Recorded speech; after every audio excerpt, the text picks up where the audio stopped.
আসসালামু আলাইকুম সবাইকে। টেকনিক্যাল অ্যানালাইসিস নিয়ে এবং এই খারাপ মার্কেটে বিশেষ করে অনেকেরই নেতিবাচক বা ইতিবাচক অনেক ধরনের ধারণাই রয়েছে। তো আজকে আমি কিছু বিষয় ক্লিয়ার করার চেষ্টা করব। তার আগে আমাদের নতুন একটা ফিচার দেখাচ্ছি, সেটা হচ্ছে স্কিল টেস্ট। এই স্কিল টেস্টের মাধ্যমে আপনি আপনার অ্যানালাইসিসের স্কিলটা প্র্যাকটিক্যালি পরীক্ষা করে দেখতে পারবেন। অর্থাৎ আপনি আপনার অ্যানালাইসিসে পরের ক্যান্ডেলটা কেমন হবে সেটা আপনি মনে মনে ধরে নিলেন, তারপর আপনি এটা চেক করে দেখলেন যে সত্যি সেটা হয় কিনা। তো এইভাবে করে করে আপনি আপনার অ্যানালাইসিসের স্কিলটা আরও ইমপ্রুভ করতে পারবেন। সেই উদ্দেশ্যে এই স্কিল টেস্ট ফিচারটা করা। তো এটা আমি এখন প্র্যাকটিক্যালি আপনাদেরকে দেখাবো একটা অ্যানালাইসিস নিয়ে। আমি আজকে শুধুমাত্র ট্রেন্ড লাইন অ্যানালাইসিসটা দেখাবো, যেটা আমি পার্সোনালি সবচেয়ে বেশি পছন্দ করি এবং বেশি ফলো করি। তার আগে অ্যানালাইসিস নিয়ে কয়েকটা কথা না বললেই নয়। আমরা টেকনিক্যাল অ্যানালাইসিসকে কেউ কেউ মনে করি যে এটা আলাদিনের চেরাগ বা এটা কোনো একটা ম্যাজিক টুল যেটা আমাকে প্রফিট করাই দিবে। বিষয়টা কিন্তু ওরকম না। টেকনিক্যাল অ্যানালাইসিস হচ্ছে একটা, বলতে পারেন যে আমাদের একটা সেফটি। ধরুন আপনি একটা জাহাজে করে কোথাও যাচ্ছেন, এটাতে দুই ধরনের লোক থাকতে পারে, একদল লোক সাঁতার জানে আর একদল সাঁতার জানে না।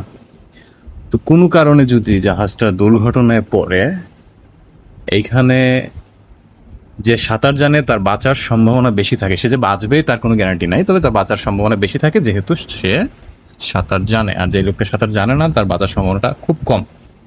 কোনো প্রকার মিরাকেল না হলে সে কিন্তু বাঁচার সম্ভাবনা একদমই নাই।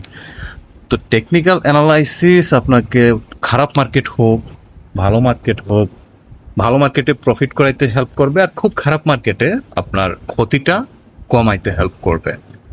টেকনিক্যাল অ্যানালাইসিস কখনোই আপনার বাড়ি এনে একদম প্রফিট দিয়ে যাবে, বিষয়টা ওরকম না। এটা হচ্ছে একটা স্কিল। এই স্কিলটা আমরা যত লম্বা সময় ধরে শিখবো, যত লম্বা সময় ধরে প্র্যাকটিস করব, আমরা মার্কেটের স্রোতে গা ভাসিয়ে চলতে পারবো, মার্কেটের ট্রেন্ডের সাথে গা ভাসিয়ে চলতে পারবো। সেটাই হচ্ছে অ্যানালাইসিস।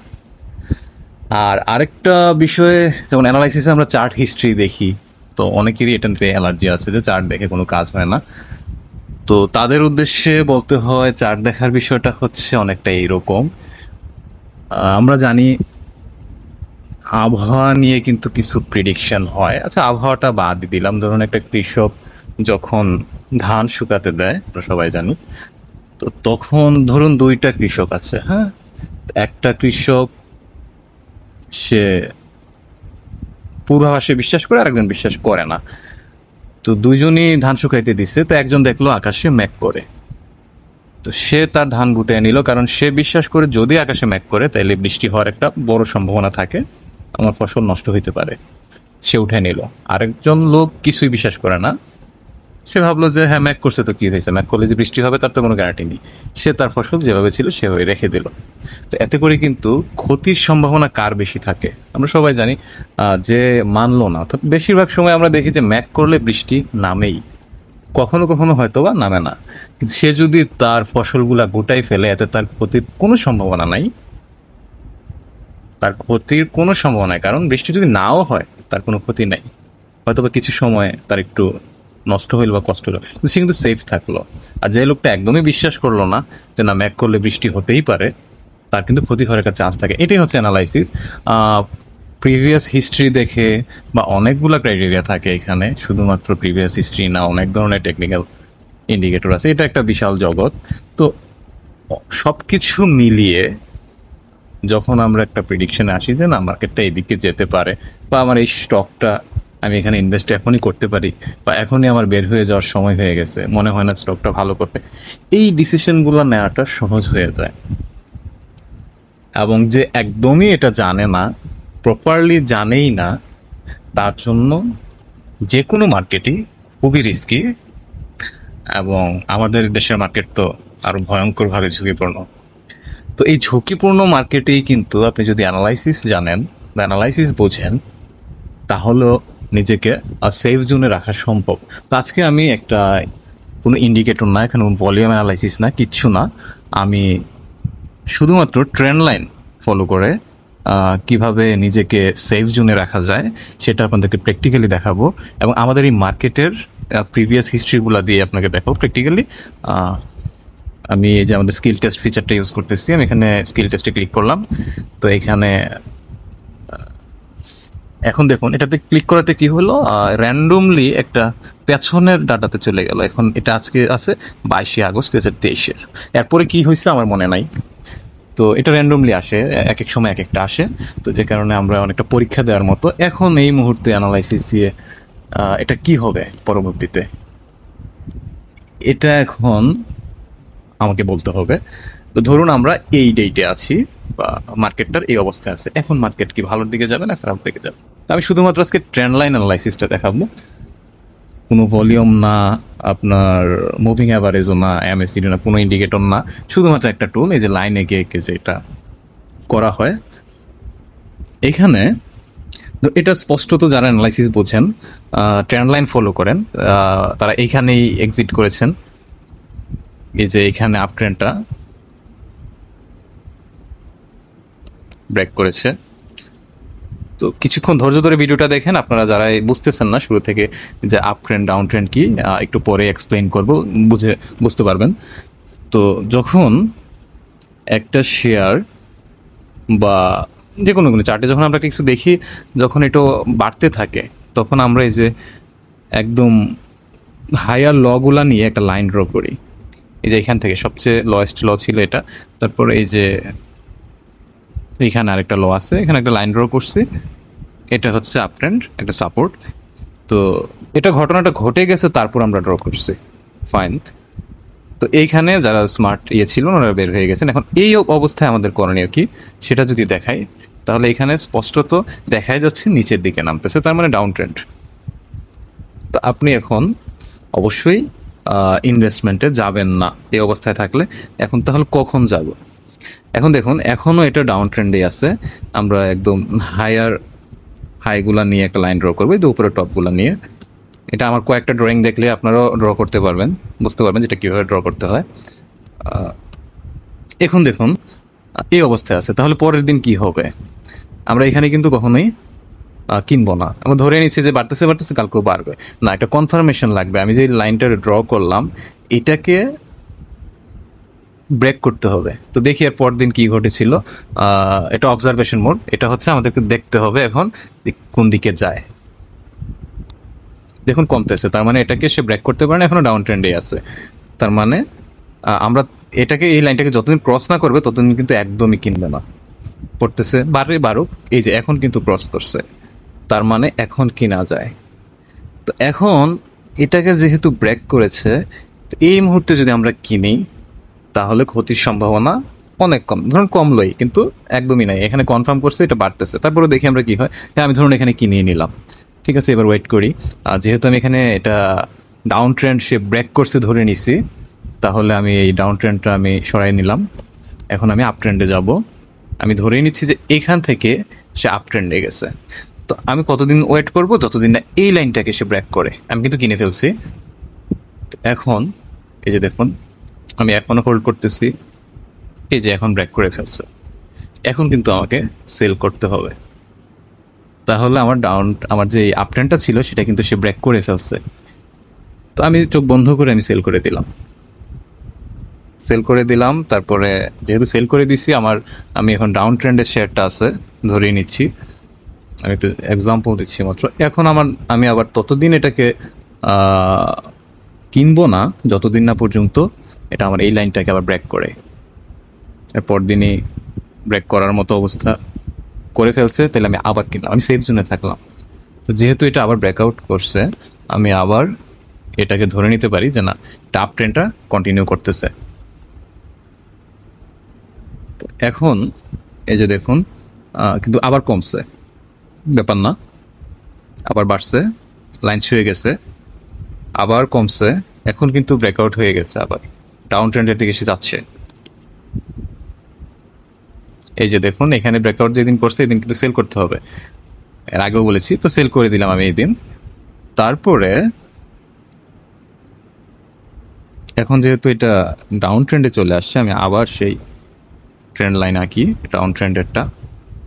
আমি এটাকে আর আমরা ধরছি না, এটা থেকে একদম হায়ার হাইগুলা নিয়ে শুরু। তো এই লাইনটাকে যতক্ষণ না সে ব্রেক করবে ততক্ষণ কিন্তু আমরা আর কিনছি না। পড়তেছে পড়ুক। আহ, এখনো বাড়তেছে। অনেকে করে কি, এই যে এই বাড়াটা শুরু করছে এখানেই কিনে ফেলে, এটা কিন্তু একটা বোকামি। আবার এইখানেও অনেকে কিনে ফেলে, এইখানেও কিনে ফেলে, এখনো কিন্তু সে আপ ট্রেন্ডে যায় নাই। ট্রেন্ড লাইনের যদি অ্যানালাইসিস আপনি করেন, সে এখনো আপ ট্রেন্ডে যায়নি। তো এখন না, এখানে বাড়ছে কিনবো না, এখানেও বাড়ছে এখানেও কিনবো না, তাহলে দেখি নেক্সট আমার। এখনো না, এখনো সময় হয়নি, কারণ এই লাইনটা ছুঁয়ে সে আবার নিচে পড়তে পারে। এই যে দেখুন, এখনো না, এখনো না, যেহেতু এখন বোঝা যাচ্ছে না কোন দিকে যাচ্ছে, কারণ মার্কেট বাড়বে কি কমবে। এখানে একটা ইম্পোর্ট অবজারভেশন জোন ক্রিয়েট করেছে, আপনি এখানে অবজার্ভ করবেন কোন দিকে যাচ্ছে। যদিও এটাকে এটা ক্রস করছে, কিন্তু কিভাবে ক্রস করতেছে দেখতেছেন, সে শক্তি পাচ্ছে না। এই যে দেখুন আবার পড়ে গেছে। তো যেহেতু এটা আমরা লাইনটা আরেকটু আপডেট করে নিই, তাইলে নতুন করে ডাউন ট্রেন্ডে এখনো আছে। এই যে আবার কমছে, আবার এই দিন বাড়ছে। অনেকেই ভাবে যে না এখনই কিনে ফেলা যাবে। না, এখনো না, এখনো না, না, না, না, মার্কেট এখনো ভালো হয়নি, এখনো না, এখনো না। দেখুন খারাপের দিকে যাচ্ছে। তো এই যে ট্রেন্ড লাইনটা মেনটেন করে আমি কতটুকু ক্ষতি আমার হইলো, এটা যদি প্রপারলি আপনারা ব্যবহার করতে পারেন, অবশ্যই যত মার্কেট যত খারাপই থাক, আপনি খারাপ হওয়ার একদম এই অবস্থায় যাওয়ার আগে এখানেই কিন্তু আপনি বুঝতে পারতেছেন। আবার এই যে বাড়তেছে, কমলো এখন আবার বাড়তেছে, এই বাড়াটা কিন্তু বাড়া না। হ্যাঁ, এখন যেহেতু এটা ডাউন ট্রেন্ডটা অনেক স্ট্রং ডাউন ট্রেন্ড হয়ে গেছে, তো এটাকে আর ডাউন ট্রেন্ড রাখবো না, কারণ এইখান থেকে আমরা এখানে আস্তে আস্তে অনেক লম্বা একটা প্রফিটের হাতছাড়া হয়ে যাবে। তাইলে আমরা কি করব, এখন ট্রেন্ড লাইনটাকে আরো শর্ট টাইমের জন্য আপডেট করে নিব। এইভাবে আপডেট করে নিলাম, যতদিন না পর্যন্ত এই লাইনটাকে ব্রেক করতেছে ততদিন। যদি আমার এটা থাকতো ট্রেন্ড লাইন, অ্যানালাইসিসটা একটু নতুনদের জন্য একটু মনে হবে যে না একটু অ্যাডভান্স হয়ে গেছে, কিন্তু আমি আপনাদেরকে শুধুমাত্র দেখাচ্ছি যে অ্যানালাইসিস কখনোই আপনার ক্ষতি করবে না, কখনোই না। মার্কেট সেটা যতই খারাপ হোক, যত বড়ই ধস নেমে যাক, কখনোই না। আমরা যেটা করি, আমরা ভাবি যে হয়তোবা মার্কেট ভালো হবে, হয়তোবা এটা হবে, হয়তোবা ওটা হবে। কিন্তু এই অ্যানালাইসিসটা আপনি যদি এভাবে ট্রেন্ড লাইন দিয়ে ফলো করতেন, তাহলে আপনি ধরে নিতেন যে না এই বাড়াটা আসলে বাড়া না, এই কমাটাও কমা না, আমি হোল্ড করতে পারি। তো এইখানে যেহেতু ডাউন ট্রেন্ডটা স্ট্রং হয়ে গেছে, সেক্ষেত্রে আমি এটাকে দিচ্ছি। এটাও কিন্তু একটা ডাউন ট্রেন্ড রেজিস্ট্যান্স আছে, তবে আপাতত আমি এইটাকে ফলো করব, কেননা ওইটা ছুঁইতে গেলে দেখা গেছে অনেক বড় একটা প্রফিট মিস হইতে পারে। এই যে ব্রেক করছে, ট্রেন্ড লাইন ব্রেক করছে, তো এখন এইখানে ধরেন আপনি নিলেন, এখানে কিন্তু একটা রিস্ক থেকে যায়। যতদিন না পর্যন্ত এটাকে ব্রেকআউট সে করতেছে, তারপর একটা রিস্ক থেকে যায়। তো এটা এইখানে কি করবেন, এখানে আপনি দুইটা কাজ করতে পারেন। এক হচ্ছে আপনি যদি খুব রিস্ক নিতে চান যে না আমি এই গ্যাপটা মিস করবো না, তাহলে নিতে পারেন। আর যদি যে না আমি রিস্ক নিতে চাই না, আরেকটু দেখবো, তাহলে আরেকটা দিন অবজার্ভ করলেই বেটার। আমি অবজার্ভ করতাম, তাহলে এখন কনফার্ম করছে মোটামুটি। তাহলে আমি নিচে একটা আরেকটা আপ ট্রেন্ড এঁকে নিলাম এরকম, সে এখন আপ ট্রেন্ডে আছে। তো যতক্ষণ না পর্যন্ত এই লাইনটাকে ব্রেক করতেছে ততক্ষণ আমি হোল্ড করবো। পড়ে গেছে, উঠতেছে, উঠতেছে, উঠতেছে। হুম, তাইলে এই লাইনটাকে আমি আপডেট করে নিই, সে আপ ট্রেন্ডেই আছে। এখন আমি কনফিডেন্টলি হোল্ড করতেছি। এই যে এখন সে আবার এই আপ ট্রেন্ডের ইয়েটাকে ব্রেক করছে, তাহলে আমি এই দিন এখন ডেফিনেটলি ট্রেন্ড লাইন অনুযায়ী আমি সেল করে দিচ্ছি। যারা খুব সুইং ট্রেডার আছেন তাদের জন্য আমি বলতেছি এটা। যারা ইনভেস্টর আছেন তারা তো লং টাইম অবশ্যই ইনভেস্ট করবেন। এই যে দেখুন পড়ে গেছে, তাইলে আমার এখন আবার ডাউন ট্রেন্ড রাখতে হবে। আপ ট্রেন্ড এটা নষ্ট হয়ে গেছে, এখন ডাউন ট্রেন্ডে গেছে, আমি এখানে কিন্তু বিক্রি করে দিছি। তো ডাউন ট্রেন্ডটা আমি এখানে আঁকলাম, হোল্ড করবো যতক্ষণ না পর্যন্ত, আমরা ওয়েট করবো যতক্ষণ না পর্যন্ত এই লাইনটাকে এসে ব্রেক করছে। বাড়ছে, তারপর আমরা নিচ্ছি না।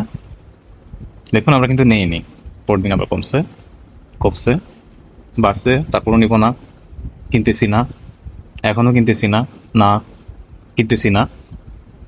এখন ব্রেকআউট একটা হয়েছে, তাও ক্যান্ডেলের অ্যানালাইসিস যেটা হয় সেটা হচ্ছে ক্যান্ডেলটা খুব দুর্বল মনে হচ্ছে। তো এই ধরনের ক্যান্ডেলে আমরা সাধারণত বাই করি না। তো ভিডিওটা খুব দীর্ঘ হয়ে যাচ্ছে। আমরা আজকে আর ভিডিওটা আর লম্বা না করি। পরবর্তীতে কোনো ভিডিওতে আরো বিস্তারিত ট্রেন্ড লাইন সম্পর্কে শিখাবো। আর এই ভিডিওটা মূলত কোনো এনালাইসিস শিখানো না, একটা প্র্যাকটিক্যাল এক্সপেরিয়েন্স থেকে দেখানো যে এনালাইসিস কিভাবে আমাদেরকে সাহায্য করে। মার্কেট যতই খারাপ হোক, মার্কেট যখনই কমতে থাকে, আমরা ঠিক কতদিন ওয়েট করব, কতদিন আরো কমতে পারে, সেটা আমরা এনালাইসিসের মাধ্যমে বুঝতে পারি।